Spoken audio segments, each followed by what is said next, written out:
Lead na raw ang National Bureau of Investigation kung nasaan si Senador Ronald Bato de la Rosa, ayon sa director nito na si Melvin Matibag.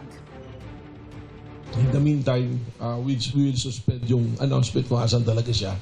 There is a valid warrant of arrest. He is now considered fugitive from justice. The question is, nasaan si Bato? Di ba? Huli na, naging Bato pa. Eksakto 1 linggo nang huling makita ng publiko si De La Rosa matapos ang gulo sa Senado noong Miyerkules. Para kay Matibag, kung mayroon dapat magpaliwanag, yan ay si Senador Robin Padilla na huling kasama raw ni Senador De La Rosa. Ayon naman kay Padilla, wala pang nag-iimbita sa kanyang law enforcement para magbigay ng pahayag.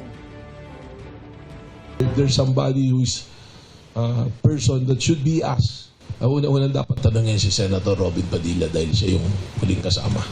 On your part, wala pang nag-i-invite sa inyo from law enforcers na tungkol sa investigation na ginagawa nila? Nag-aantay pa ako. Sabi nila, dito daw mag-iimbestiga.